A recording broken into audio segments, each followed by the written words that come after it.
Doctor Mohammad Yunus গতকাল এবং আজকে ধর্মীয় নেতা যারা বাংলাদেশে বিভিন্ন ধর্মের সবাইকে ডাক দিয়েছে যে মতামত দেন, আমরা এখন কি করব। সব দল মিলে ঐক্যবদ্ধ। এদেশে কোনো অস্থিতিশীল পরিবেশ তৈরি করতে দেওয়া যাবে না, তাহলে মোড়ল যারা আছে তারা কিন্তু সুযোগ পাবে।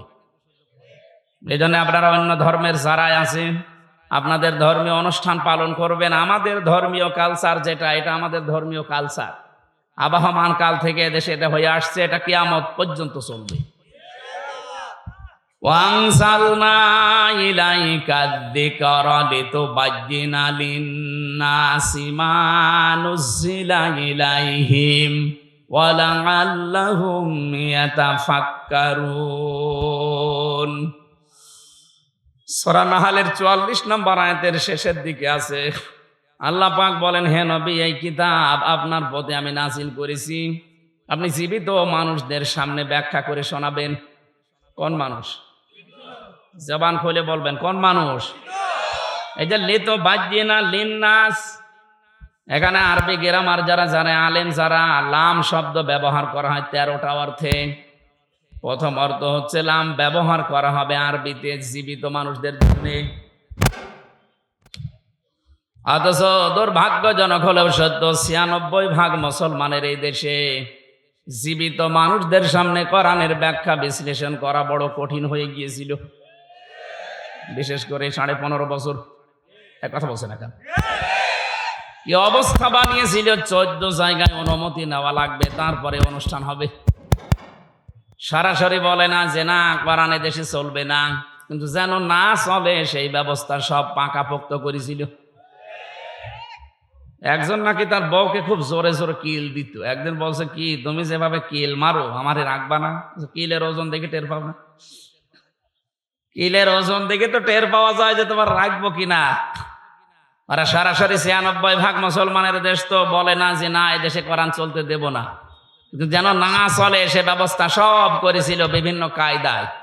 একেবারে পাতি নেতা থেকে শুরু করি ডিসি পর্যন্ত। কি কথা বলে না কেন? এমনকি ডিসি, এসপি, টিওনো, ওসি সবাই পারমিশন দিলেও অনেক জেলায় এমন মানুষও ছিল এ মানুষগুলো অনুমতি দিতে চাইতো না। আল্লাহ রাব্বুল আলামিন এমন ভাবে তাদেরকে ধরেছে, তাদের এই পাপের বোঝা পরিপূর্ণ হয়ে যাওয়ার কারণে। কারণ কোরআনে কারিমে বাধা দেয় কাফেররা। কারা? এটা নাজিল হওয়ার পর থেকে এটা চলছে। কাফেররা প্রথমেই বলেছে না সব চলতে দেওয়া যাবে, কোরআনের আলোচনা যেন মুহাম্মদ করতে না পারে, এ সিদ্ধান্ত কাফেরদের। আপনি হয়তো ওইভাবে বলেন না, কিন্তু সিস্টেম চালু করেছিলেন কাফেরদের মতোই। 1500 বছর আগে কোরআনে কারিমে বাধা দিয়ে আবু জেহেল যদি কাফের হয়, তা আপনি কি বলেন? বলেন। অনেকে বলে হ্যাঁ আবু জেহেলের সাথে তুলনা দিচ্ছেন, আবু জেহেল আল্লাহকে মানতো। আরে ভাই, কাবা শরীফের সভাপতি ছিল, আপনি তো নওগাঁ মসজিদের সভাপতি, আপনাকে কেউ চেনেই না। আর আবু জেহেল কোন মসজিদের? কাবা শরীফের সভাপতিও। হাজিদের পানি পান করাতো ধান্দায়। কিসে? টাকা পয়সা কামাই করার জন্য হাজিদের খেদমত করতো ওর লোকজন দিয়ে। 2 নম্বরে ওকে যদি কেউ জিজ্ঞাসা করতো আল্লাহ বলতে কেউ আছে, ও শুধু বলে না যে আছে, কোরআনে কারিম ওর কথা কোট করেছে, ওয়ালা ইন সাআলতাহুম মান খালাকাস সামাওয়াতি ওয়াল আরদা লা ইয়াকুলুনাল্লাহ। কয়েক জায়গায় আল্লাহ একটা দিয়ে জানিয়েছেন, হে নবী ওদেরকে যদি জিজ্ঞাসা করেন আসমান আর জমিন কে বানিয়েছে, লা ইয়াকুলুনাল্লাহ, লামে তাকিদ নুনে সাকিলা। আল্লাহ গ্যারান্টি দিয়ে বলছে আবু জেহেল ওই কথা বলতো যে আল্লাহ বানিয়েছে। কে বানিয়েছে? তাহলে আল্লাহ একজন আছে, ও বিশ্বাস করতো না? কথা বলে না কেন? করতো মানে আমাদের মতো হালকা বিশ্বাস না।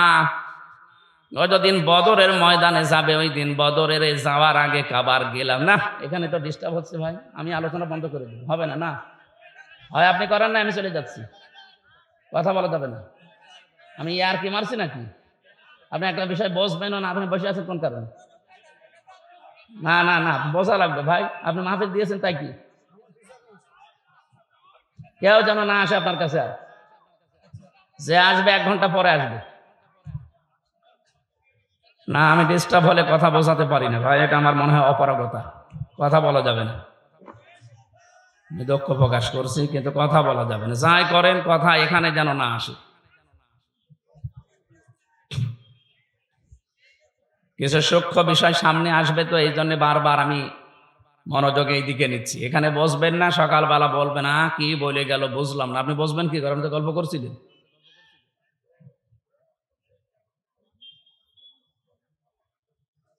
এখান থেকে 2-3টা প্রশ্ন আসবে সামনে, আপনাকে জবাব দেওয়া লাগবে। আপনি গল্প করেন আর যাই করেন, জবাব দেওয়া লাগবে। বিশ্ববিদ্যালয়ে যারা ক্লাস নেয়, 45 মিনিট ক্লাস নেওয়ার পরে 10টা প্রশ্ন করে। আপনি আন্দাজে একটা লেকচার দিতে হলে 40-45 ঘন্টা পড়াশোনা করা লাগে ওই বিষয়ের উপরে, বিশেষ করে ভার্সিটি যারা ক্লাস নেয়। আপনি 40-45 মিনিট ক্লাস নিয়ে 10টা প্রশ্নের যদি জবাব দিতে না পারেন, তো স্যারের বক বক করা শেষ আর আপনার শোনাও শেষ। আমরা ওইভাবে 5 ঘন্টা কথাও বলতে পারি না, আর আমার বলারও দরকারও নেই। আমি আধা ঘন্টা বলবো, কিন্তু এখান থেকে যেন 5টা বিষয় বাড়ি নিয়ে যাওয়া যায়। কারণ এটা ক্লাস চলছে, একটা কি চলছে, ক্লাসের মতোই থাকা লাগবে, একেবারে নিস্তব্ধ হয়ে যাবে। বলেন, আবু জেহেলের উদাহরণটা দিলাম কেন? কাবার গিলাফ ধরে কাঁদছিল সকালবেলা, 17 রমজান মাসে সকালবেলা সবাই তাওয়াফ করছে কাবা শরীফ উলঙ্গ হয়ে, আরো নিজে যেয়ে কাবার গিলাফ, যেটা মুলতাজাম বলে, যেখানে দোয়া করলে কবুল হয়, ওই দরজার সামনে দাঁড়িয়ে বলছে, কাবার মালিক তুমি আসো, আমি জানি আমি মুহাম্মদের বিরুদ্ধে যাচ্ছি অস্ত্র নিয়ে বদরের ময়দানে যুদ্ধ করার জন্য। সত্যের পক্ষে যে আছে তাকে তুমি বিজয় দিয়ে দিও। আবু জেহেলের দোয়া কবুল হয়ে গেছে। বলেন তো, ও যদি আল্লাহ একজন আছে বিশ্বাসী না করবে, ও কাবার গিলাফ ধরে কাঁদবে কোন কারণে? বলেন। এবার আমার প্রশ্ন, তাহলে ও আইন পাশ করে কোরআন নিষিদ্ধ করে দিল শুনতে কেন?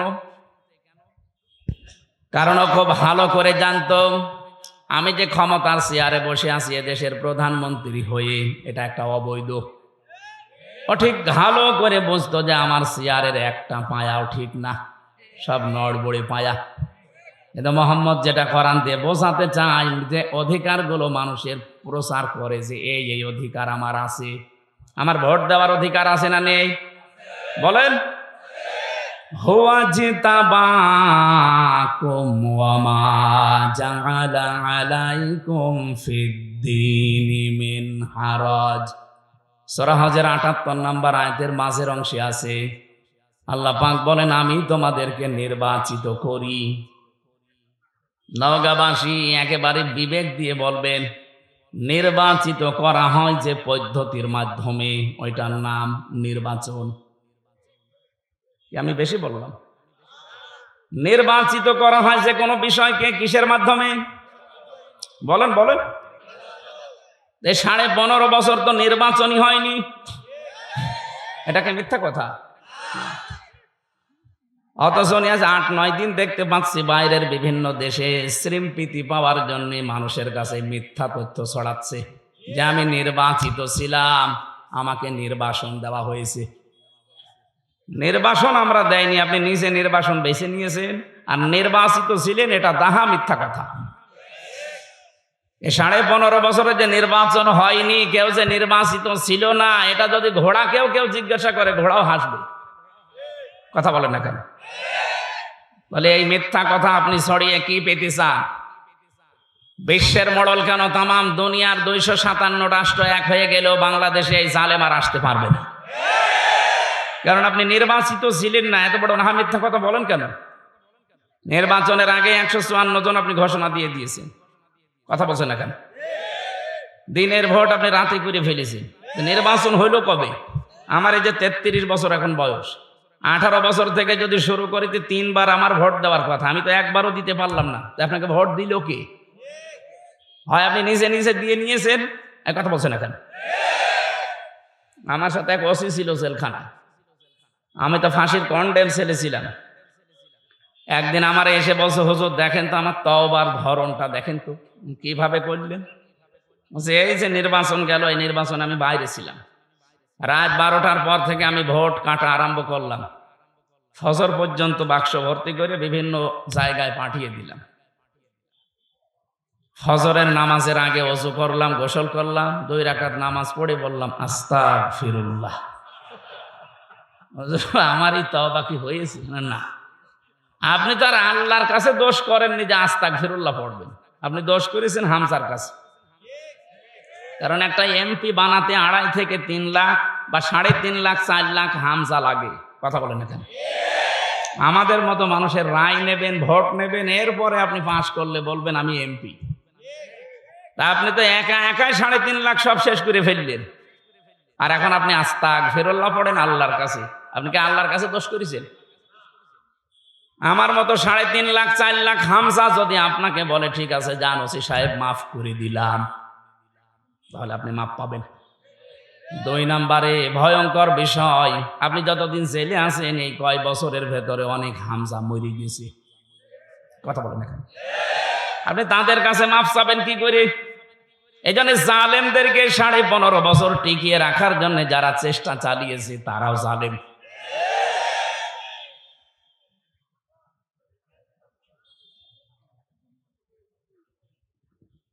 বলেন তো ওসি সাহেবের যে তওবার ধরন বললো, ওকে তওবা বলে না আর কি বলে?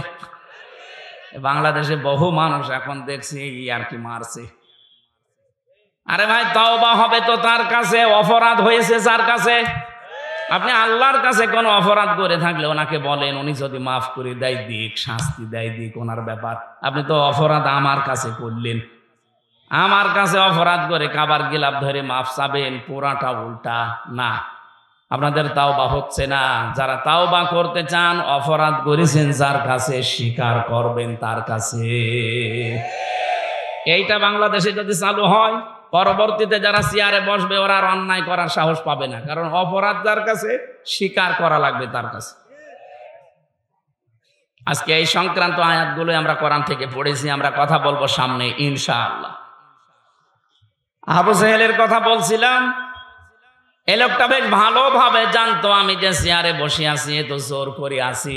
মোহাম্মদ যেটা বলতে চায় অধিকারের কথা, যদি সত্যি মানুষ এগুলো জেনে ফেলে তাহলে আমার চেয়ার রাখবে না। এই জন্য মোহাম্মদের কোরআন এটা বন্ধ করা দরকার। 1500 বছর পর নব্য আবু জেহেল যারা, তারা জাতে মাতাল হলেও তালে ঠিক ছিল। ওরাও বুঝেছিল আমাদের যে চেয়ার, এ চেয়ার তো বৈধ না। কথা বলে না। এই জন্য এই 15 বছরের ভেতরে যারা নির্বাচনের মাধ্যমে প্রহসন করে এমপি, মন্ত্রী, মেয়র, সাবেক উপজেলা চেয়ারম্যান নিচে লিখে দেন, আপনি লিখবেন না। কারণ আপনি সাবেক উপজেলা চেয়ারম্যান, সাবেক মেয়র, সাবেক এমপি, সাবেক মন্ত্রী, এটা অবৈধ। আপনাকে কে ভোট দিয়েছে যে আপনি এটা লেখেন? আপনি একটু বেশি করে লিখতে পারেন যে সাবেক চোর, এইটা লেখা যায়। কারণ আপনি চুরি করেছেন, আপনি লিখে দেবেন যে আমি চোর। তো বর্তমান তো চুরি করছেন না, সাবেক, এই জন্য সাবেক চোর বা সাবেক ডাকাত লিখে দেবেন। এই কথা বলছেন না কেন? আর 8 সাল থেকে 24 সাল পর্যন্ত যত কিছু নিয়েছেন রাষ্ট্রের কাছ থেকে, এগুলো সব ফেরত দেওয়া লাগবে। কারণ আপনি অবৈধ জিনিস বৈধ করার জন্য এগুলো ফেরত দিয়ে জনগণের কাছে বলেন যে আমাদের ভুল হয়ে গেছে। এটা যতদিন না বলবেন ততদিন আপনি এই দেশের বৈধ নাগরিক না। বহু মানুষের অধিকার নষ্ট করেছেন, আগে ফেরত দেবেন। আমার ভাইরা, এই যে মানুষগুলো এতদিন পর্যন্ত যারা বুঝেছিল যে আমির হামজা কোরআন দিয়ে যা বলতে চায়, এ তো আমার চেয়ারে ধাক্কা লাগে, ওই তখন আস্তে করে বলে যে না, ওরে আসতে দেওয়া যাবে না, ও রাজনৈতিক কথা বলে, ওরে শয়তান। আমার মনে হয় যারা এই 15.5 বছরে আমার এই কথা বলতে দেয়নি, নবীজি যদি এসে এখন কোরআন প্রচার করতো, নবীকেও বলতে নবী রাজনীতি করে। কথা বলে না কেন? এই জন্য কোরআনের প্রথম আয়াত এইটা। রব্বুল আলামিন বলেন, এমন একটা কিতাব আপনাকে আমি দিয়েছি, আপনি মরা মানুষকে শোনাবেন না, শোনাবেন জীবিত মানুষদের। অথচ জীবিত মানুষদের কোরআন শোনানো এমন কঠিন অবস্থা হয়ে দাঁড়িয়েছিল, যারা আমাদের বাধা দিত, ওই লোকের বাবা মারা যাক, আমারে ডাক দিয়ে বলবে হুজুর কোরআন পড়িয়ে দিন। এক কথা বলছে না কেন? ওর বাবা মরে গেলে আমারে বলবে কোরআন পড়ে দিন, অথচ জিন্দা অবস্থায় পড়ার দরকার ছিল। এখন তো মরে গেছে, এখন পড়ে করবো কি? ওর আযাব আরো বাড়বে। কারণ সে আয়াতি পড়বো একটাও তোর জীবনে ছিল না। কি আপনার বাবা এমন বাবা যে আপনার নামে সব ভালো ভালো জমিগুলো দোকানগুলো লিখে দিয়েছে, আর আপনার বোনের নামে বলেছে তোর নামে দোয়া করে দিলাম। এখন আমি যদি পড়ি ইউসিকুমুল্লাহু ফি আওলাদিকুম লিয-যাকারি মিসলু হাজ্জিল উনসায়াইন। হে পৃথিবীর বাবারা, সন্তান যাদের আছে এক ছেলে যা পাবে দুই মেয়ে তাই পাবে। বন্টন নীতিকার। আপনি তো বন্টন নীতি মানেননি দুনিয়ায়, আমারে নিয়ে কোরআন পড়ালে আপনার আযাব আরো বাড়বে। আমি কথা বোঝাতে পেরেছি? এই জন্য কোরআন বোঝানো লাগবে মরা মানুষকে না চিন্তা মানুষকে। আমাদের দায়িত্ব এইটা, এটা আমাদের কালচার। এই জন্য আমরা জীবিত মানুষদেরকে বোঝাই। এখন যারা শুনতে আসে এদের দায়িত্ব কি? আয়াতের পরের শব্দে আল্লাহ জানিয়েছেন ওয়ালাআল্লাহুম ইয়াতাফাক্কারুন। হে নবী, যারা শুনতে আসে ওদের দায়িত্ব হচ্ছে ওই কথাগুলো শোনার পরে বাড়ি যেয়ে যেন চিন্তা ভাবনা করে। তাহলে আমার দায়িত্ব সঠিকভাবে জীবিত মানুষদের সামনে ব্যাখ্যা করা, আর আপনার দায়িত্ব এটা শোনার পরে বাড়ি যেয়ে চিন্তা ভাবনা করা। করবেন তো? হ্যাঁ, ইনশাআল্লাহ। এই কোরআন, এজন্য আমি বলছিলাম আমাদের শুধু একা না, হাযা বায়ানুল লিন্নাস। মানুষ পদবাচ্চে যারা বিবেচিত সবার জন্য আজকের এই অনুষ্ঠান। আমরা সবাই এখন দল মত জাতি নেই, সব এখন এক। কথা বলেন না কেন? ইসকনের যে নাম শুনছিলেন মুয়াজ্জেম ভাইয়ের কাছে, আসলে ইসকন এটা হিন্দুদের খোদ সংগঠন না। এই সংগঠনের আসল যারা দায়িত্বে আছে, যারা প্রতিষ্ঠাতা, ওই যে প্রভুপাদ, এই লোকটা একটা খ্রিস্টান। এই লোকটা ইহুদি জাতিতে কিন্তু পড়াশোনা করে সে খ্রিস্টান চার্চে একটা আলাদা নিয়ম নীতি বানিয়ে হিন্দুদের বদনাম করার জন্য উগ্রভাবে এটাকে উপস্থাপন করেছে। এই জন্য হিন্দুদের শুধু একা দোষ না, ওরা গরিব নিম্নবিত্তের যারা হিন্দু তাদেরকে বেছে নিয়েছে। সারা বিশ্বের 257টা রাষ্ট্রের 195টা দেশে ওদের কাজ চলছে।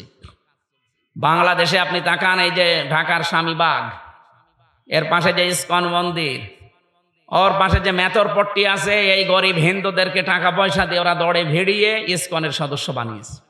সিলেটের যারা চা বাগানে হিন্দু ধর্মের কাজ করে, যারা গরিব মানুষ, এই ছেলে মেয়েদেরকে ওরা কাজে লাগিয়েছে। ঠাকুরগাঁও পঞ্চগড়ের যারা গরিব মানুষ ওই পাথর তুলে খায়, তাদেরকে কাজে লাগিয়েছে। এই কথা বলে কে গো? সুতরাং এটা শুধু হিন্দুদের দোষ না। সম্মানিত ভাই এবং অন্য ধর্মের ভাইরা, আপনারা হয়তো এই মনে করে ভাবতে পারেন যে আমাদের আবার ওই দোষে দোষী করে আমাদের অত্যাচার করে কিনা। না, আমরা অত পাগল না। এদেশে যারা আওয়ামী লীগ করেছেন তাদের উপরও আমার কোনো রাগ নেই, কিন্তু যারা অপরাধ করেছেন তাদের উপর আমার রাগ আছে।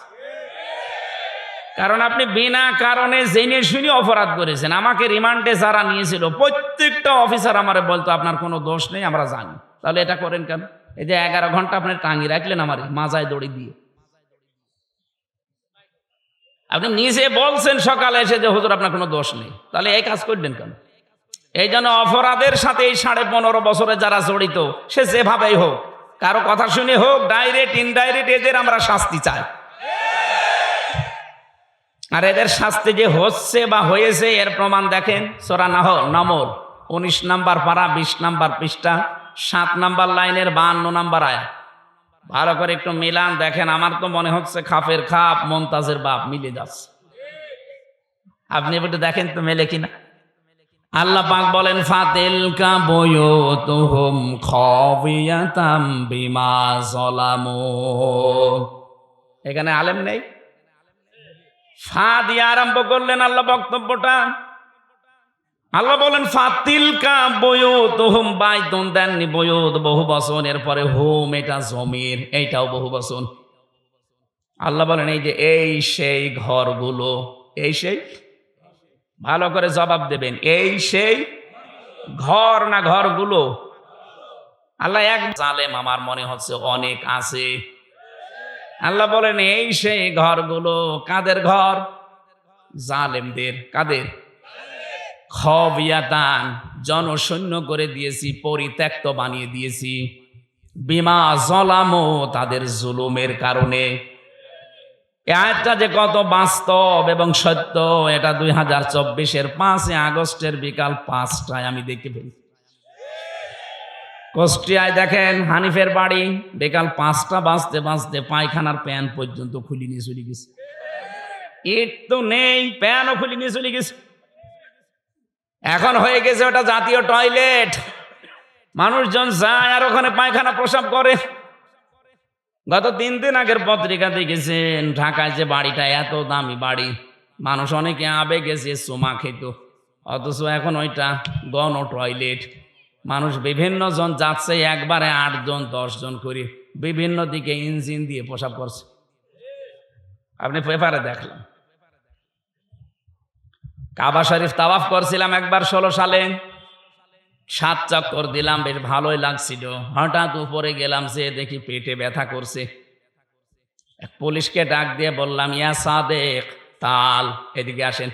কি এতক্ষণ তো ভালোই লাগছিল, হঠাৎ আমার পেটে ব্যথা করছে, এখানে ফার্মেসি কোথায়? পুলিশ আমারে বলে, ইয়া হাজি ওল হজ্জাত আইনা বিলা দোকা। ও হাজি, দেশ কোথায়? জি তুমিন বাংলাদেশ, বাংলাদেশ থেকে এসেছি। ওর ভাষা দিয়ে আমারে বলছে, হাজি আপনি জানেন না এটা কোন জায়গা? না তো। আবু জহেলের বাড়ি। আপনি এখনো পায়খানা না করে দাঁড়িয়ে আছেন, তাড়াতাড়ি করেন। পায়খানা করে দেখে আমার পেটের ব্যথা ভালো হয়ে গেছে।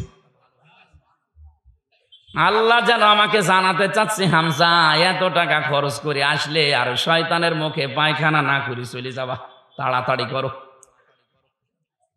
আমার তো মনে হচ্ছে এই 15.5 বছরে জুলুমের যে মাত্রা, আমি তো কিছুটা টের পেয়েছি। কি জুলুম করেছে বলেন তো, এই যে গুম খুন আর আয়না ঘর দিয়ে কত মানুষকে আমি পেয়েছি ওই মাটির নিচে। আমিও 10 দিন ছিলাম, দেখেছি 2 বছর 5 বছর 7 বছর 8 বছর 10 বছর 14 বছরের মানুষ নাকি ওখানে আছে। মুফতি ফখরুল সাহেব আমার সাথে ছিল, মাঝে মাঝে আমার এসে বলতো, হামজা কি করে তোমার সাথে আমি জানি না। তো আবার আমার এই যে পায়ের ভেতর দিয়ে এভাবে হাত দিয়েছে, এইভাবে সামনে যে লোহার ব্যারিকেড দেওয়া আছে ওর সাথে হাত হ্যান্ডকাপ দিয়ে আটকিয়ে দিয়েছে, আবার টান দিলে কেটে যায়, খুব ধার ওইটাই, নড়াচড়াও করতে পারি না। 24 ঘন্টা এভাবে 1-2 মিনিট না, বছরের পর বছর আমি এভাবে বসে আছি। এই যে শুয়ে থাকা, এটা যে কত বড় নিয়ামত এখন আমি টের পাচ্ছি। 1.5 থেকে 2 মিনিট মাত্র সময় দিত টয়লেট করার জন্যে। সকালে কয়েকটা পচা ছোলা দিত, দুপুর বেলায় 1 মুঠ ভাত দিত, তাও মনে হচ্ছে কেউ মাখিয়ে দিয়েছে। এত বড় বড় নখ হয়ে গেছে কারো কারো, চুল দাড়ি গোপ দেখলে মনে হচ্ছে জঙ্গল থেকে বেরিয়ে আসতেছে। এত কঠিন পরিস্থিতি, আমি তো তাও কঠিন জায়গায় ছিলাম না, আমি তো নর্মাল জায়গায়। শুনেছি এর চাইতেও ভয়ঙ্কর জায়গা ওর ভেতরে আরো আছে, বিশাল সুড়ঙ্গ করে, তাও তো এটা ডিবি অফিসে। আর যেটা মিলিটারিরা চালায়, যেটা আর্মিরা, ওটা আরো কঠিন। ওখানে কেউ 8 বছর 10 বছর 14 বছর পড়ে আছে, কেউ দুনিয়ায় জানেই না। এই নখ দিয়ে দেওয়ালের সাথে খসিয়ে খসিয়ে লিখে রাখে কাটা কাটা অক্ষরে, যে ভাই কেউ যদি বাইরে যেতে পারেন এই নাম্বারটা জানাবেন যে আমি বেঁচে আছি।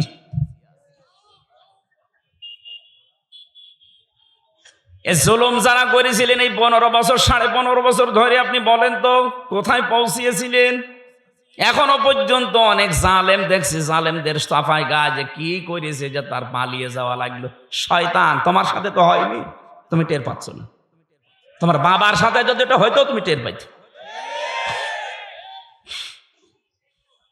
কত মানুষ 15 বছর ঘরে থাকতে পারে নাই, গাছতলায় বাঁশতলায় ধানের খেতে আখের খেতে সময় কাটিয়েছে। এক কথা বলছেন না কেন? কিচ্ছু জানে না, ভালো মানুষ ঘরে ঘুমিয়ে আছে, ঘুম থেকে উঠে দেখছে হাজত খানায়। কি গো, তুই গাছ কেটেছিস কখন? স্বপ্নে। আমি তো বানিয়ে বললাম, এটা হয়নি। নিজেই ধরিয়ে দেয়, নিজেই ছাড়িয়ে দেয়, মাঝখান থেকে 1-2 লাখ টাকা আল্লাহর রাস্তায় নিয়ে নেয়। কি চলছিল বলেন তো? আমাকে ধরার পরে বলছে 10 লাখ টাকা দেন, নাই তো 50টা মামলা দেব। কেন, মামলা কি বানাবেন? সব বানানো আছে, শুধু নাম লিখে দেব। কি দেশে বাস করতাম, আপনি টের পাচ্ছেন? এই ছিল নাকি আইনের শাসন? এই জুলুমের সাথে যারা জড়িত তাদেরকে বলছি, আল্লাহ যেন তাদের ঘরগুলো বাড়িগুলো আজ পরিত্যক্ত করে দিয়েছে তাদের এই জুলুমের কারণে। আল্লাহ এই জন্য বাইতুন দেয়নি, বয়ুত দিয়েছেন। সারা বাংলাদেশের 630টা থানা আছে, আমি কম বেশি 600-র উপরে থানা ঘোরা হয়ে গেছি। সব জায়গায় দেখছি এই 3 মাসে প্রায় একই অবস্থা। কুষ্টিয়ার হানিফের বাড়ি তো নিজে বললাম, কয়েকদিন আগে দিনাজপুরে গিয়েছিলাম, কি দাপট ছিল তার বাড়ি পর্যন্ত এখন পায়খানা হয়ে গেছে। ভূত জিনও যায় না, ভয় না গেলে আবার প্রসাব করে কিনা। আমার মনে হচ্ছে কাবার চত্বরে আবু জেলের বাড়ি যেখানে, ওখানে যেমন আমার পেটের ব্যথা ভালো হয়ে গেছে, এদেশে অনেকের এখন দেখছি পেটে ব্যথা হচ্ছে, এই জন্য ওখানে যে জালেমদের বাড়িতে টয়লেট করছে। তাহলে এখানে আমাদের শিক্ষা কি? এর পরের শব্দে আল্লাহ এটা দিয়েছেন, ইন্না ফি যালিকা লায়াতাল লিকাউমিন ইয়ালামুন। রাব্বুল আলামিন বলেন এখানে লামে তাকিদ আছে, যারা আরবি জানে তাদেরকে জিজ্ঞাসা করেন কত কঠিন শব্দ এটা। ইন্না ফি যালিকা লাআয়াতান, অবশ্যই এর ভেতরে শিক্ষা আছে, নিদর্শন আছে। কাদের জন্য? লিকাউমি ইয়ালামুন, যারা জ্ঞানী মানুষ।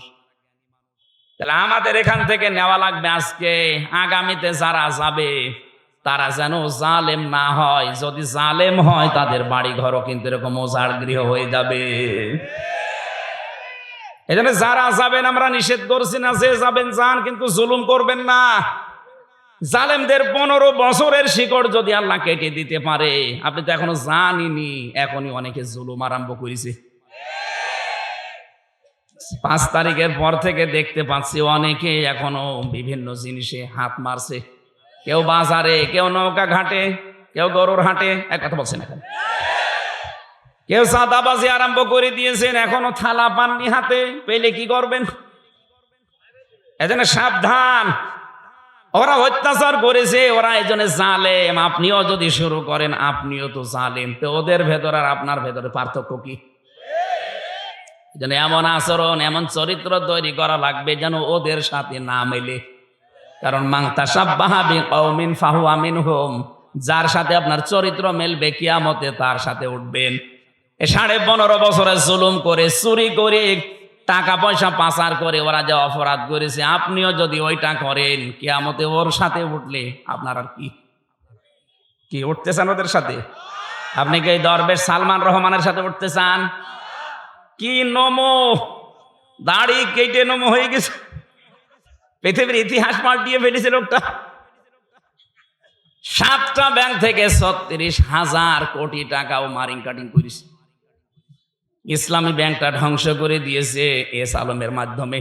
75,000 কোটি টাকা এখান থেকে সরিয়েছে। নিজে একটা ব্যাংক বানাতে পারেন না, মানুষের টাকা পয়সা দিয়ে তৈরি করা, সেইটা নিয়ে পোদ্দারি করেন। আপনি মানুষ, এটা জানোয়ার বললেও জানোয়ারের মনে হয় বিবেকাবাদ। আমারে জানোয়ার বলেন। জালেমরা পৃথিবীতে আল্লাহর সৃষ্টি জগতে নিকৃষ্ট। ইন্না শাররাদ দাওয়াবি ইনদাল্লাহিস সাম্মুল বুকুমুল্লাযীনা লা ইয়াকিলুন। সূরা আনফাল 9 নম্বর পারা 18 নম্বর পৃষ্ঠার এটা 11 নম্বর লাইনের 22 নম্বর আয়াত। এটা তাফসিরে ইবনে কাসিরে আছে। আল্লাহ পাক বলেন পৃথিবীতে সব চাইতে ঘৃণিত আমার কাছে সৃষ্টি জগতে ওই লোকটা যে তার বিবেককে কাজে লাগায় না। আরে 15.5 বছরে যাই হয়েছে, বিবেক কাজে লাগেনি। বিবেক কাজে লাগলে একটা আলেমকে এভাবে 11 ঘন্টা টাঙিয়ে রাখতে পারে? বলেন। এটা তো আমার নিজেরটা বললাম, বাকিগুলো মামুনুল হককে দেখেননি? এরকম চেয়ারে যেত আদালতে, মাজাটাই শেষ করে দিয়েছে। মুফতি ফখরুল ভাই আমার মনে হয় আর সারা জীবন এভাবে কাঠ সাট হয়ে সতে পারবে না। মাজা এই জায়গায় হাড়টাই বাঁকা হয়ে গেছে। ইমাম মালিকের জীবনী পড়েছিলাম, ওনার হাত বেঁধে রেখেছিল 41 দিন একাধারে, শুধু টয়লেট আর খাবারের সময় খুলে দিত।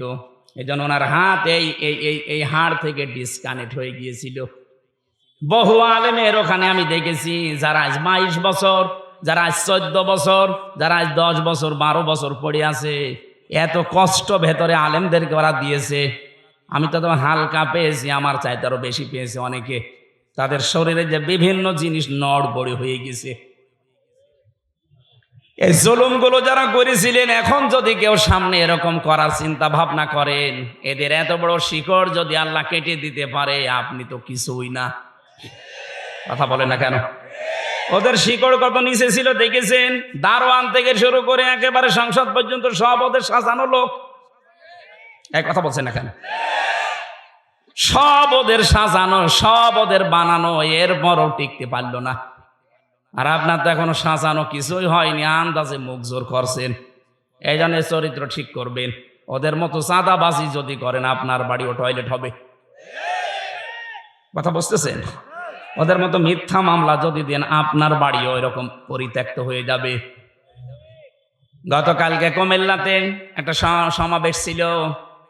সর্বশেষ যিনি বক্তব্য দিলেন, আমি দেখলাম আজকে পেপারে, সর্বশেষ বক্তব্য দিয়েছেন যিনি আমিরে জামাত। এরপরে যিনি সভাপতি ঘোষণা দিলেন মাইকে যে আজকের এই অনুষ্ঠানে 8টা মোবাইল আর একটা টাকা ভর্তি মানি ব্যাগ পাওয়া গেছে। যার হয় সে প্রমাণ দিয়ে নিয়ে যান। এ পৃথিবীর ইতিহাসে এইটাই মনে হয় প্রথম। আপনি বলেন তো, বাংলাদেশের কোন সমাবেশ শেষ হওয়ার পরে এইটা বলতে পারে যে এখানে 8টা মোবাইল আর একটা মানি ব্যাগ ভর্তি টাকা পাওয়া গেছে? বলেন। এইরকম মানুষ যদি দুনিয়াতে, এইরকম চরিত্রের মানুষ যদি আমরা তৈরি করতে পারি, আল্লাহর কসম এদেরকে রাষ্ট্র দিয়ে দিলে এরা খাবে না। আর যদি ওই দরবেশের মতো মানুষকে দেন, ও খেয়ে একেবারে ধড় করে ফেলবে। খাবে তো খাবে, শেষে বাঁচার জন্য দাড়ি পর্যন্ত পোষ দেবে। ওরে জিজ্ঞাসা করেছে, আপনি এত নাফরমানি করলেন কি করে? দাড়ি রাখা সুন্নত, আপনি কেটে ফেললেন। ও আবার ফতোয়া দিয়েছে, ওই দাড়ি রাখা সুন্নত, জান বাঁচানো ফরজ।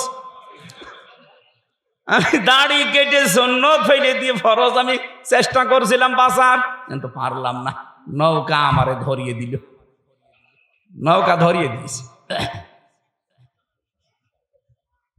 তাহলে আজকে আয়াতের ভেতরে যে শিক্ষাটা প্রথম পেলাম, জালেমদের আচরণ যেন আমরা দুনিয়ায় না করি। তাহলে আমাদের বাড়ি ঘরও দেখা যাচ্ছে 10-15 বছর পরে পরিত্যক্ত টয়লেট হয়ে যাবে। আল্লাহ আমাদেরকে হেফাজত করেন, বলেন আমিন। কোরআনে কারিম থেকে সূরা হাক্কাতের 4-5টা আয়াত পড়েছি কিয়ামত সংক্রান্ত। কারণ মানুষের চরিত্র সংশোধনের জন্য আখিরাত ভিত্তিক জীবনের বিকল্প নেই।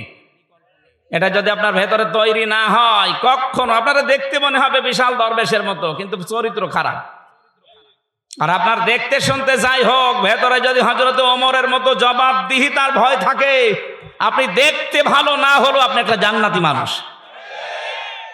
খলিফাতুল মুসলিমিন হযরত ওমর রাদিয়াল্লাহু তাআলা আনহু, এই যে আখিরাতের ভয়টা কি, জবাব দেওয়া লাগবে এটা কি, উনি বুঝিয়েছেন ওনার জীবনে।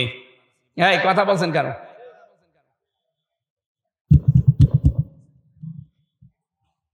ছেলেটার ছেলে তার আব্দুল্লাহ নাম, ভর্তি করলেন মাদ্রাসায়। হযরতে আলী ওই সময় দেশের প্রধান বিচারপতি, তিনিও ছেলে দিলেন মক্তব মাদ্রাসায়। হযরতে হোসাইন টেবিল থেকে কলম ফেলে দিয়ে বারবার বলছে, হোসাইন এই তুলে দাও, তুলে দাও। 3 বার তুলে দিলেন। প্রেসিডেন্টের ছেলে তো, উনি রেগে গেছে, বলছে হোসাইন বারবার কলম ফেলে দাও আর আমারে তুলতে বলো, আমি কি চাকর তোমার খাদেম নাকি? হযরত হোসাইন বললেন, আব্দুল্লাহ তুমি শুধু খাদেম না, খাদেমের বাচ্চা খাদেম। যেই বলেছে খাদেমের বাচ্চা, উনি রেগে গেছে। না, এ কথা বললেন, বাবার কাছে যাও। বাড়িতে যে বলছে, আব্বা আমি আর পড়বো না। কেন? আমাকে গালি দিয়েছে ক্লাসে, শুধু আমাকেই না তোমাকে পর্যন্ত গালি দিয়েছে। ছোট করেছে, আমারে বলেছে আমি নাকি খাদেমের বাচ্চা, খাদেম। তুমি যদি বিচার না করো হোসাইনের, আমি ও মাদ্রাসায় আর যাব না। ঠিক আছে, জুমার দিন হবে। খুতবা দিচ্ছিলেন তিনি মসজিদে নববীতে। জুমার নামাজের সময় আলোচনা বন্ধ করে দিয়ে বললেন, হোসাইন বলে কি, এদিকে আসো। কি হয়েছে? তুমি ক্লাস ভর্তি ছাত্রদের সামনে আমার ছেলেকে খাদেমের বাচ্চা, খাদেম বলে গালি দিয়েছো? হ্যাঁ দিয়েছি। কেন দিলে?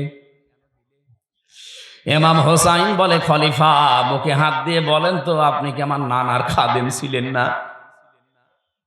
হযরত হোসাইনের কথা শোনার পর হযরতে ওমরের বাকরুদ্ধ হয়ে গেছে, আর কথা বলতে পারে না। তাই তো, আমি তো এইভাবে ভাবি নাই। তুমি যেটা বললে এটা কি লিখে দিতে পারবা? নিয়ে আসেন, কাগজ কলম নিয়ে আসেন। খেজুরের পাতা নিয়ে এসেছে, লিখে দিলেন, ওমর আমার নানার খাদেম ছিল, আমি দেখেছি, ইতি হোসাইন ইবনে আলী, সই করে দিলাম, যান। কাগজটা হাতে নিয়ে হযরতে ওমর চমা খেলেন, ডাক দিয়ে বলেন, নবীর সাহাবীরা, বিচার হয়ে গেছে। ছোট মানুষ সন্তান আব্দুল্লাহ তো বোঝে না, বলে, আব্বা তুমি তো বিচার শুরুই করলে না, হয়ে গেল কি করে? হযরত ওমর বলে, সন্তান, যে বিচার করেছি শুধু দুনিয়া না, আখিরাতেও কাজে লাগবে। আমি যখন মারা যাব এই কাগজটা আমার কাফনের ভেতরে দিয়ে দিও। মরণের পরে আল্লাহ পাক যেদিন আমাকে তুলবে হিসাবের জন্য, কিছুই যদি আমার কবুল না হয়, ভালো না লাগে, কাগজটা দেখাবো। রব্বুল আলামিন কাগজটার দিকে তাকাও, তোমার নবীর নাতি লিখে দিয়েছে আমি নাকি নবীর খাদেম ছিলাম। এই ওসিলায় হলে আজকে তুমি আমারে মাফ করে দাও।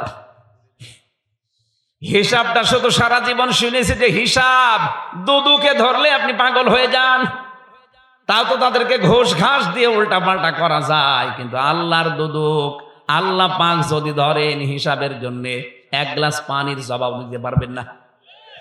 এই জন্য মানুষের জীবন পরিচ্ছন্ন হওয়ার জন্য, পবিত্র করার জন্য আখিরাত ভিত্তিক জীবনের বিকল্প নেই। আল্লাহ ওই কথাগুলো শক্তভাবে আমাদেরকে আজকে জানাচ্ছেন, খুব ভালো করে খেয়াল করবেন। সূরা হাক্কাত, কোন সূরা? বলেন বলেন। হাক্কা শব্দের শাব্দিক অর্থ কি? কোরআনে কারিমে সূরা হাক্কাত কে আমার আল্লাহ অবশ্যম্ভাবী ঘটনা এই শব্দ দিয়ে আরম্ভ করেছেন। আল হাক্কাতু মাল হাক্কা, অবশ্যম্ভাবী ঘটনা। কি সেই অবশ্যম্ভাবী ঘটনা? আল্লাহ যেন নিজেই এবার প্রশ্ন দিচ্ছেন, মা আদরাকা মাল হাক্কা, হে নবী আপনি কি জানেন কি সেই ঘটনা? কাযযাবাত সামুদ ওয়া আদুম বিল কারিয়া, সামুদ এবং আদ এই দুই জাতি এই অবশ্যম্ভাবী ঘটনা যেটা, তার মানে কিয়ামত, এইটাকে তারা মিথ্যা প্রতিপন্ন করেছিল। বাদ দেন, এটা মরে যাব, এইটাই তো শেষ, এরপরে আবার ওঠা লাগবে, আবার জবাব দেওয়া লাগবে। কিসের অবান্তর কথাবার্তারা বলেন? নবীজি বলেন এই কথাগুলো তারা বলেছিল আদ আর সামুদ। আপনার উম্মতদেরকে এবার দেখেন, ফাম্মা সামুদ ফাউহলিকু বিত্তাগিয়া, আমি আল্লাহ এই কারণে এই সামুদ জাতিকে তাদের জায়গা থেকে একেবারে এই অবাধ্যতার কারণে, সীমা লঙ্ঘনের কারণে আমি আল্লাহ ধ্বংস করে দিয়েছি। কিয়ামতের কথা আল্লাহ আমাদেরকে যে শক্তভাবে বোঝাচ্ছেন, এটা অবশ্যম্ভাবী ঘটনা, এটা বিশাল আওয়াজ। কি বারবার এগুলো বারবার বলার দরকার কি? একবার বললে তো হয়ে যেত। আল হাক্কাতু মাল হাক্কাতু ওয়া মা আদরাকা মাল হাক্কা। রব্বুল আলামিন বলেন, শব্দটা আমি বলেছি এত কঠিন, এটার বিশ্বাস যত যত দৃঢ় হবে মানুষের ভেতরে, তার জীবন তত বেশি পরিচ্ছন্ন হবে। আপনি আজকে থেকে আরম্ভ করেন যে আমাকে কিন্তু জবাব দেওয়া লাগবে একজনের সামনে দাঁড়িয়ে, আর এমন জনের সামনে আমি দাঁড়াবো উনি আমার আগে পেছে সামনে সব কিছুই জানেন। এটা শুনতে যত সহজ মনে হচ্ছে, এ বাস্তবে নিয়ে যাওয়া কিন্তু অত সহজ না। আপনি নিয়ে যান একটা ছবি তৈরি করে, এভাবে সাজান যে আমি কিন্তু এখন সত্যি শেষ, আমারে দাঁড়ানো লাগবে। আল্লাহর সামনে যদি সত্যি আমি এখন দাঁড়িয়ে পড়ি, আমার যা জীবন, আমার কি সত্যি জবাব দেওয়ার মতো কায়দা আছে? কোরআনে কারীম জানিয়েছে আল্লাহ যে বিচার ব্যবস্থা তৈরি করবে, আল্লাহর বিচার ব্যবস্থায় কোন রকমের অবিচার বলতে কিছু না। আপনারা জবাব দিচ্ছেন না। আল্লাহর বিচারে কোনো অবিচার? আরো জোরে বলেন। আল্লাহর বিচারে ন্যায় বিচার? না না।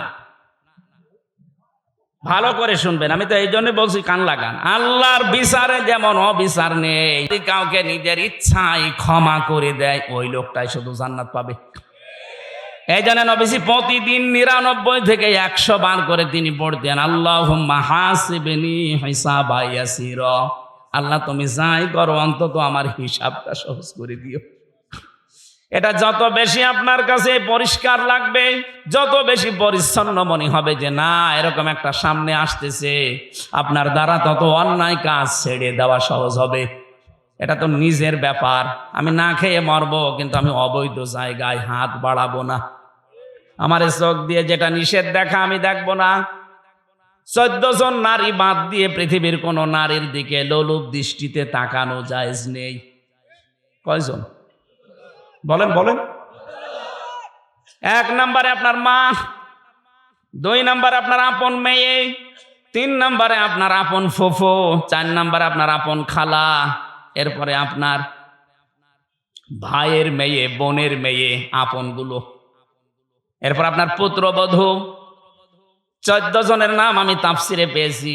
এদের সাথে দেখা করা যায় যাচ্ছে, কিন্তু তাদের মুখমণ্ডল, হাতের কবজি আর পায়ের পাতা এগুলো খোলা রাখা এই 14 জন মহিলার জায়েজ আছে আমার সামনে। প্রথমে কার? মা, বলেন না কেন? এরপরে ফুফু, এই যে অনেকে পাতানো ফুফু আছে, ও ধর্মের ফুফু, ধর্ম খালা, এসব বাদ দিন। পথে ঘাটে কাউকে দেখলে বলে খালা, খালার একটা মেয়ে আছে এই কারণে খালা বলছে, ওর উদ্দেশ্য ভালো না। খালা হওয়া লাগবে আপন মায়ের বোন। কথা বুঝতেছেন? এই 14 জন বাদ দিয়ে পৃথিবীর কোন নারী যদি সামনে পড়ে যায়, সঙ্গে সঙ্গে কোরআন বলছে চোখ নামাবা। আমি এটা বানালাম না, সূরা নূর 18 নম্বর পারা 12 নম্বর পৃষ্ঠা 7 নম্বর লাইনের 30 নম্বর আয়াতে আছে, কুল্লিল মুমিনিনা ইয়াগুদ্দু মিন আবসারিহিম ওয়া ইয়াহফাযু ফুরুজাহুম যালিকা আযকা লাহুম ইন্নাল্লাহা খাবীরুম বিমা ইয়াসনাউন। বলেন আল্লাহু আকবার। আল্লাহ পাক বলেন, হে নবী মুমিন পুরুষদেরকে আপনি বলেন, এই মানুষগুলোর সামনে যদি কোনো মহিলা পড়ে যায়, পরনারী মানে 14 জন বাদ দিয়ে, সঙ্গে সঙ্গে যেন তারা চোখ নিম্নগামী করে এবং লজ্জাস্থানের হেফাজত করে। এটাই তাদের জন্য পবিত্র পন্থা। এখানে বাংলাদেশে না, এই জায়গায় বহু পুরুষ মানুষ বসে আছে, বিবাহিত মানুষ, যাদের নিজের বউ ভালো লাগে না, অথচ অন্যের বউ রসগোল্লা লাগে। দেখছেন বলছে ঠিক। এই রোগটা শয়তান তৈরি করে ওয়াসওয়াসার মাধ্যমে। এবার আসেন তো এই রোগের ঔষধ কি? আপনার নিজের স্ত্রীর ভেতরে আল্লাহ যা দিয়েছে এইটা বাদ দিয়ে আপনি যে ভাবির সাথে, প্রতিবেশীর স্ত্রীর সাথে লাইন করেছেন, ওর ভেতরে কি অন্য কিছু বেশি আছে? আপনি কি মনে করেন যে না তার 5-6টা আছে? তার ভেতরে যা আপনার স্ত্রীকে আল্লাহ তাই দিয়েছে, অথচ নিজের স্ত্রীর প্রতি কোনো আকর্ষণ নেই, ভালোবাসা নেই, মন থাকে না, শুধু মন টেনে চলে যায় ভাবির দিকে। এরকম রোগে কারা আছেন একটু হাত তোলেন তো। আমার মনে হয় এই এলাকায় সব ওয়াজ করা ঠিক না, এরকম আল্লাহর ওলি বসে আছে। এরকম রোগের রোগী দেশে নেই। আর কথা বলেন না কেন? মেয়েরা যারা এসেছেন শুধু নামাজ পড়া, রোজা রাখা, কালো বোরকা পরায় কিন্তু ইবাদত না। ওয়াইদা গাবা আনহা হাফিজাতুহু, স্বামী যখন বাইরে যাবে তখন নিজের ইজ্জত, সম্ভ্রম, স্বামীর সন্তান, স্বামীর মাল সম্পদ এগুলো আপনাকে হেফাজত করে রাখা লাগবে। কিন্তু অনেক মহিলা আজ ব্যর্থ, স্বামী বাইরে চলে গেলেও মনে হয় দিন পায়। পাশের বাড়ির দেওয়ার নিয়ে এসে উনি আরামে গল্প করছে, অথচ এমন জনকে মোবাইলে কথা বলছে যার সাথে মোবাইলে ওর জন্য কথা বলা জায়েজ না। কথা বলে না কেন? একটা ভুল কাজে আছে অনেকেই। হ্যাঁ, কোনো অবিবাহিত মেয়ে লোককে যদি ভালো লাগে, প্রস্তাব দিয়ে সমর্থ থাকলে বিয়ে করে ফেলেন। কিন্তু বিবাহিত কোনো মহিলার সাথে যদি আপনি ভুল করে আর জেনে শুনেও যদি লাইন করে থাকেন, জীবনেও তো সেই স্বামী ছেড়ে না দিলে বিয়ে করতে পারবেন না। কথা বলছেন না কেন? আপনি বিয়েও কোনোদিন করতে পারবেন না, আবার সারা জীবন তাকে না পেয়ে কষ্টের ভেতরে মরবেন। এই জন্য যারা বিবাহিত কোনো মহিলার সাথে লাইন করেছেন এই মুহূর্তে তওবা করেন। তওবা করবেন কিনা বলেন? কারা কারা করবেন হাত তোলেন তো। এরা কি লাইনে আছে? এই দাড়িওয়ালা, কিসের লাইন কর তুমি? হ্যাঁ, তওবা করলে ঠিক আছে, কাজ না করে তওবা করবা কেন? কাজ করো, ওই সমস্ত কাজ করো, ঠিক আছে। হ্যাঁ, এদিকে তাকান, ওর যে চেহারা, ওর সাথে লাইন করবে কে? না, আপনার সাথে লাইন করা মানুষ এদেশে নেই। হ্যাঁ, ঠিক আছে, বাঁচে গিয়েছে, আল্লাহ ওরে হেফাজত করিস। ওর সাইজেও ছোট, আবার চেহারা আল্লাহ বানিয়েছে ওই রকম, ওর দিকে কেউ তাকাবেও না, ওর অসুবিধা নেই। কিন্তু যাদের চেহারা একটু ভালো, ওরা তো দিশা পায় না করবে কি, মনে করে আমার পেছনে তো মানুষ ঘরে, আলহামদুলিল্লাহ। তাহলে এই রোগ থেকে যাদের নিজের স্ত্রী আজ ভালো লাগছে না, আকর্ষণ তৈরি হয় না, অন্যেরটা দেখলেই ভালো লাগে, এটা রোগ। এ রোগ শয়তান তৈরি করে দেয় ওয়াসওয়াসার মাধ্যমে। এটা থেকে বাঁচতে হলে কয়েকটা পদ্ধতি আছে, নাকি এই ওষুধ বলার দরকার নেই? এ জেলায় আপনারা হাত তুললেন না যে এই জেলায় তো পাচ্ছি না, বলে কি করবো? রেকর্ড হচ্ছে তো, অন্য জেলায় যাক, তারা যেন মানে। এক নম্বরে, বড় নারী দেখলেই মন চাইলেও আপনাকে চোখ নিম্নগামী করা লাগবে, এটা আল্লাহর নির্দেশ। আল্লাহ ভালোভাবে জানে যে আপনার দুর্বলতা কোন জায়গায়। মন চাওয়ার পরেও যদি আপনি না তাকান, একটা অনির্বচন সুখ আল্লাহ আপনাকে দান করবে। কি বললাম শব্দটা? অনির্বচন সুখ, বাংলা শব্দ এটা। এটা কেমনে তৈরি হয়? এই যে বাচ্চারা, পাখির বাচ্চা দেখবেন, মুরগির বাচ্চা, সিল যখন ছো মারতে আসে, তখন মা পাখিটা পর এভাবে বিছিয়ে ডাউন করে দেয়। কি কথা বলেন না কেন? দেখবেন একটার সাথে একটা পর লেগে যায়, মোলায়েম সফট কোমল হয়ে যায়। এটা শুধু লেগে যায় না, এভাবে ডাউন করার পরে ফল করে দেয়। আল্লাহ কোরআনে কারিমে উদাহরণটা সূরা বানি ইসরাঈলের 23 নম্বর আয়াতে দিয়েছেন, ওয়াখফিজ লাহুমা জানাহাদ-দুল্লি মিনার রাহমা। হে দুনিয়ার মানুষ, যারা সন্তান হয়ে গেছো, তারা তোমার মা বাবার কাছে এভাবে হাতটা বিছিয়ে দাও। এখানে আল্লাহ যদিও জানাহন দিয়েছেন, ডানা। আমাদের পৃথিবীতে কোনো মানুষের ডানা হয় না, হয়? আমাদের হয় হাত। হাতের আরবি শব্দ ডানা না, হাতের আরবি শব্দ জানাহন না, হাতের আরবি শব্দ ইয়াদুন, আদুদা, আইন দোয়া দাল। আল্লাহ আদুদাও দেয়নি, ইয়াদুনও দেয়নি, দিয়েছে জানাহন। কেন? আমাদের তো ডানা নেই, ডানা হয় পাখির। কার?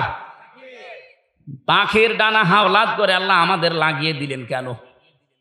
কারণ পাখির যে ডানা, এর ভেতরে নরম কিছু পাওয়া যায়।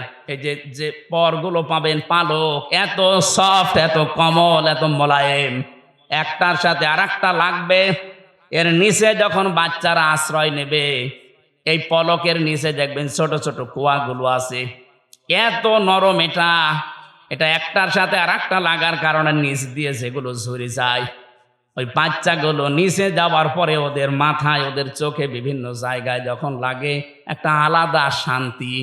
ওই সময় তারা কিচির মিচির করে। ওইটার বাংলা শব্দ হচ্ছে অনির্বচন সুখ। আল্লাহ এখানে বোঝাতে চেয়েছেন, ও হামজা, দুনিয়ায় তোমার মা বাবা যতদিন বেঁচে আছে, তোমার হাতটা খরচের হাত বলো, সেবার হাত বলো, এমন কায়দায় মা বাবার সামনে বিছিয়ে ধরবা, অন্তত তারা যেন মনে করে আমার হামজা থাকতে আমাদের আর কোনো চিন্তা নেই। বলেন সুবহানাল্লাহ। নওগাঁবাসী বিবেক দিয়ে বলেন তো, আমাদের মা বাবা কি আমাদের ওপরে ভরসা করতে পারছে? না। আজ অধিকাংশ মা বাবা সন্তানের ওপরে ভরসা করতে পারে না। মনে করে সন্তান বিয়ে দিলে আমাকে পর করে দেবে, হয় আমাকে আলাদা করে দেবে, নাই বৃদ্ধাশ্রমে দিয়ে দেবে। কথা বলেন না কেন? এটা মনে করার কারণ হচ্ছে, আজ অধিকাংশ পরিবারের সন্তানও কিন্তু চায় না যে মা বাবাকে আমি আলাদা করে দেই, বৃদ্ধাশ্রমে রেখে আসি, বাড়ি থেকে তাড়িয়ে দেই না। কোনো সন্তান দুনিয়া এটা চায় না, কিন্তু বাধ্য হয় বোর কারণে। আসতে বলেন। সম্মানিত মা বোন যারা এসেছেন এই জন্য বলছে শুধু নামাজ পড়া রোজা রাখা কালো বোরকা পরা ইবাদত না, আপনি স্বামীর মা বাবাকে নিজের মা বাবার মতো আচরণ করবেন, এইটাও ইবাদত। এই ইবাদত আজ বাংলাদেশে নেই, এই জন্য এখন জেলা এবং থানায় থানায় বৃদ্ধাশ্রম হচ্ছে। কয়েকদিন আগে আমি নীলফামারী গিয়েছিলাম, কিশোরগঞ্জ থানা, দেখলাম বৃদ্ধাশ্রম, আমারে নিয়ে গেল দেখার জন্যে। এই কোলে 20 জন, এই কোলে 20 জন মার বাবা বসে আছে, মুরব্বী। ওদের চেহারার দিকে আর চোখের দিকে তাকিয়ে আমি দেখতে পেয়েছি প্রতিটি মা বাবা তার সন্তানের জন্য বরদোয়া করছে, অথচ তাদেরও আমার মতো ছেলে মেয়ে আছে। কথা বলেন না কেন? কেন আমার মতো সন্তান বিয়ে করার পরে মার বাবাকে বৃদ্ধাশ্রমে রেখে আসবে, বাড়ি থেকে তাড়িয়ে দেবে, আলাদা করে দেবে কেন? অথচ আমার পেছনে সবচাইতে বেশি শ্রম দিয়েছে একেবারে 25-30 বছর পর্যন্ত একাধারে বিনা লাভে আমার মার বাবা। কোন প্রকার লাভ ছাড়া তারা আমাকে এ পর্যন্ত তুলেছে। আর বানানো গাছ পেয়ে এখন আপনি একেবারে পর করে দিলেন, ডিলেট করে দিতে চান। নিজের মা বাবা যদি হয়তো আপনি ডিলেট করতেন। এজন্য মেয়েরা যারা এসেছেন পুত্রবধূ, তাদেরকে বলছি জীবনও আপনি স্বামীর মন পাবেন না। সত্যি কথা বলছি আমি স্বামী হিসাবে, জীবনও আপনি স্বামীর মন পাবেন না যদি স্বামীর মা বাবার সাথে খারাপ আচরণ করেন, তাদের ব্যবহারটা ঠিক না করেন, তাদের যে যত্ন করার দরকার, তাদের যে খরচ করা দরকার, এটা যদি না করেন, হয়তো স্বামী উপরে উপরে তার সন্তানের কারণে, তার সংসারের কারণে ভালোবাসবে, কিন্তু ভেতরে ভেতরে বলবে আল্লাহ এ যেন মরে যায়, আর একটা বিয়ে করব। হাদিস নবীজি বলেন, কোন স্ত্রী যদি চায় আমার স্বামী বেশি দিন বেঁচে থাক, আমার স্বামীর হায়াত বেড়ে যাক, তার সন্তান, তার সম্মান, তার প্রভাব প্রতিপত্তি, অর্থনীতি এগুলো আরো বেড়ে যাক, নবীজি বলেন ওই স্ত্রী যেন বারবার তাকিদ দেয়, স্বামী তুমি যাই করো রক্তের সম্পর্কগুলো ঠিক রাখো। আমার সাথে সবচাইতে বেশি রক্তের সম্পর্ক আমার মা বাবার, আমার বোনের, আমার ভাইয়ের, আমার চাচার, আমার ফুফুর। এই কথা বলছেন না কেন? এইগুলোর সাথে আজ সম্পর্ক ভঙ্গ করার জন্য সবচাইতে বেশি দায়ী বউরা।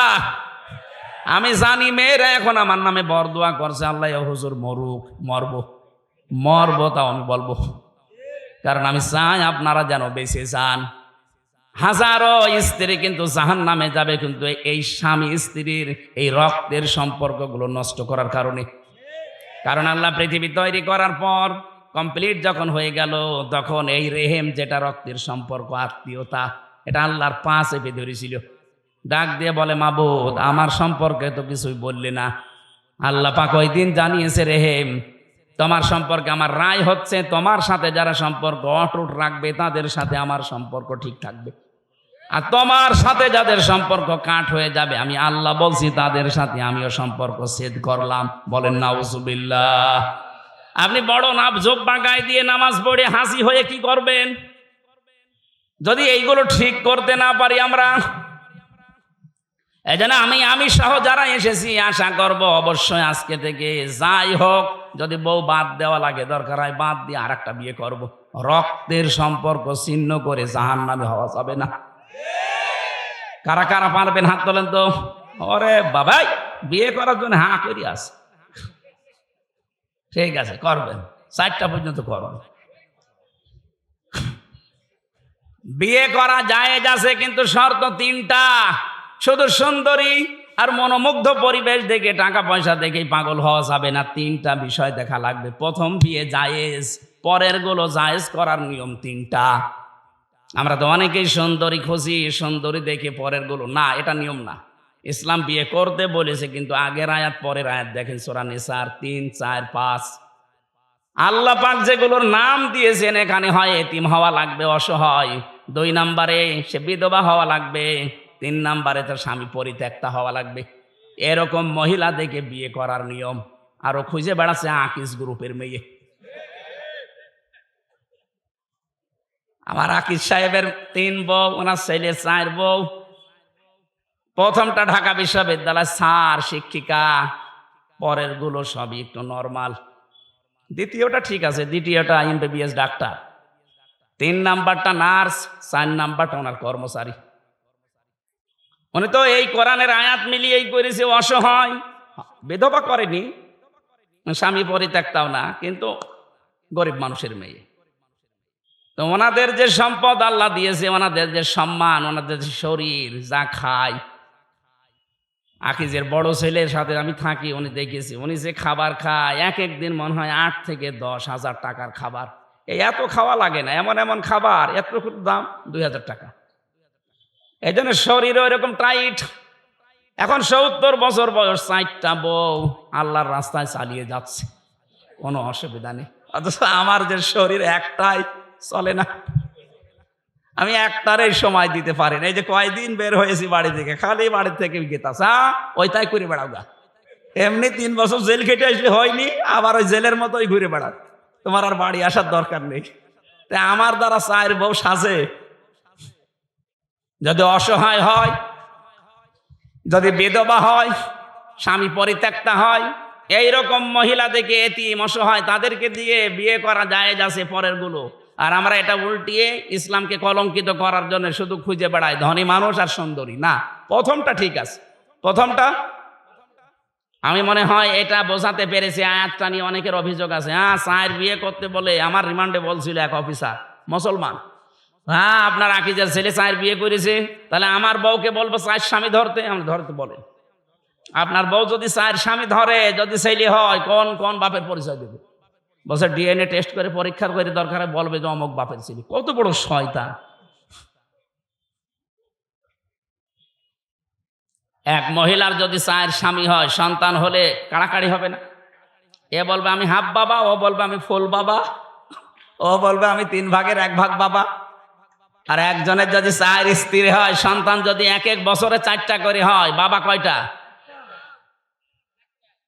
তো বিয়ের ক্ষেত্রে এই নিয়মটা, যাদের ইনসাফ করার মতো যোগ্যতা নেই, এই মানুষগুলোর আর না করাই ভালো। একটা নিয়েই সন্তুষ্ট থাকা দরকার। এই আয়াতের শেষের দিকে এটা আছে, অহেদা, যদি না পারো ইনসাফ করতে, একটা নিয়েই সন্তুষ্ট থাকো। আল্লাহ এই বিধানটা তো খেলা করার জন্য দেয়নি, আমরা উল্টা দিকে নিয়ে গেছি। আমরা সুন্দরী আর মুখমণ্ডল অথবা টাকা পয়সা এগুলো খুঁজতে চাই। অথচ প্রথমটা বিয়ে করার পরে পরের গুলো কয়টা শর্ত বললাম? হয় বিধবা হওয়া লাগবে, অথবা স্বামী পরিত্যক্তা হওয়া লাগবে, মানে স্বামী মরে গেছে, স্বামী ছেড়ে দিয়েছে, অথবা এতিম অসহায় মিসকিন। এইরকম মানুষগুলোকে দেখে আপনি সমাজে যেন বিশৃঙ্খলা বা জেনা ছড়িয়ে না পড়ে, এই জন্য আপনাকে আশ্রয় দেওয়ার জন্য বিয়ে করার নিয়ম। আমি যেটা বলছিলাম, সম্মানিত মা বোনেরা, আপনাদেরকে আমি অনেক ভালোবাসি, চাই আপনি বেঁচে যান। এই জন্য আগামী থেকে দুনিয়া যেহেতু থাকার জায়গা না, আপনিও যাবেন, আমিও চলে যাব। 100 বছর পরে এখানে যারা আছি একজনও থাকবো না। কথা বলেন না কেন? বলেন তো, 100 বছর পরে যদি কেউ এই নওগাঁর, এই যে কি কান্দি যেন দেখলাম, এই গ্রামে এসে যদি বলে এই বাড়ি আমার, ওখানে যারা বসবাস করবে, সত্যি করে বলেন আপনাকে উঠতে দেবে? 100 বছর পরে আপনি ঘুরে এসে দেখেন, আপনাকে উঠতে দেবে না? বলবে কে আপনি? আপনি যদি বলেন এই বাড়ি আমি বানিয়েছিলাম 2 তলা, বলবে ইয়ার কি মারেন, থাকার জায়গা হচ্ছে না বলে ভণ্ডামি করেন। যান মসজিদের বারান্দায় রাত্রে গিয়ে থাকেন, সকালে ফুটে পড়েন। এইটা দুনিয়া, এটা কি? এইটুকুর জন্য আপনি কার অধিকার নষ্ট করছেন হিসাব করেন। আপনি তো বাবার অধিকার নষ্ট করবেন না, মায়ের অধিকার, স্ত্রীর অধিকার, সন্তানের হক আদায় করবেন। এই কারণে যেন এইটা দিয়ে আখেরাত তৈরি হয়। আমাদের আসল টার্গেট কি? আখেরাত। বলেন বলেন।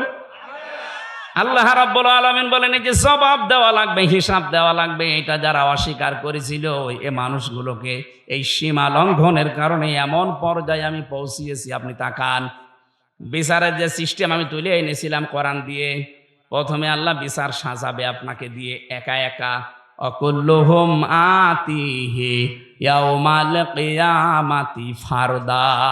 কিয়ামতের সর্বপ্রথম আল্লাহ বিচারের রায় দেবে আপনাকে একা ডাক দিয়ে। কয়জন করি? দ্বিতীয় নম্বরে ডাকবে হচ্ছে ইয়াউমা নাদউ কুল্লা উনাসিম বিইমামিহিম, আপনার নেতার সাথে ডাকবে। 3 নম্বরে এবার সবার সামনে ডাকবে। ওই যে বিচার ব্যবস্থায় বললাম, আল্লাহ কোনো অবিচার করেন না, ন্যায় বিচার করলে কেউ বাঁচবে না, জান্নাতে যেতে পারবে না। হ্যাঁ, যদি উনি মাফ করে দেয়, এইটাই পদ্ধতি। এই পদ্ধতিটা তাফসিরে পড়েছি। আল্লাহ যদি আমাকে মাফ করতে চায়, ঘিরে ফেলবেন ময়দানে মাহশারে, একটা কুদরতি চাদর দিয়ে সবার চক্ষু থেকে আড়াল করে আমাকে ঘিরে ফেলবেন। ডাক দিয়ে বলবে, এই এটা করেছিলি, এইটা করেছিলি। সবগুলো আমার চোখের সামনে ভিডিও ক্লিপ আকারে উনি দেখাবে, বলবে এই যে দেখ এটা করেছিলি। অস্বীকার করার কিচ্ছু নেই, বাধ্য হয়ে মাথা নিচু করে বলা লাগবে, আল্লাহ আমার ভুল হয়ে গেছে। আল্লাহ পাক বলেন, যখনই বান্দা এ কথা বলবে আমার রহমতের জরিয়ায় জোশ পয়দা হবে, শেষে বলবো যা আজকে ধরে আমি গোপনে মাফ করে দিলাম। এইটা দরকার জীবনে, এইটা যদি আমাদের জীবনে এসে যায়, আমাদের জীবন সাকসেস। ফামান যুহজিহানিন নারি ওয়া উদখিলাল জান্নাতা ফাকাদ ফাজ ওমাল হায়াতুদ দুনিয়া ইল্লা মাতাউল গুরুর। সূরা আলে ইমরান 4 নাম্বার পারা 13 নাম্বার পৃষ্ঠার 12 নাম্বার লাইনের 85 নাম্বার আয়াতের শেষের দিকে আছে 185। আল্লাহ পাক বলেন, জীবনের হার জিত মানুষ বোঝে না। আসল মানুষের হার জিতের জীবন ওইটা যাকে কিয়ামতে আমি আল্লাহ মাফ করে দিয়ে বলবো যা জান্নাতে চলে যা, এই লোকটার জীবনই সফল। এরকম একটা জীবন তৈরি করার জন্য আখিরাত ভিত্তিক গঠন করার তৌফিক আল্লাহ যেন দান করেন, বলেন আমিন। আল্লাহুম্মা আমিন। লা ইলাহা ইল্লা আনতা সুবহানাকা ইন্নী কুনতু মিনাজ জালিমিন। রব্বুল আলামিন, 2 দিন ব্যাপী তাফসীর মাহফিলে নওগাঁর এই মাটিতে বসে আমরা দোয়া করছি। সারাটা জীবন অপরাধ করে জীবনটা আমরা নষ্ট করে ফেলেছি। আল্লাহ আমাদের গুনার দিকে তাকিও না, তোমার রহমতের দিকে তাকাও, জিন্দেগীর গুনাহগুলো মাফ করে দাও। সারাটা জীবন অপরাধ করে আমাদের জীবন শেষ হয়ে গেছে। কিছু বলবেন?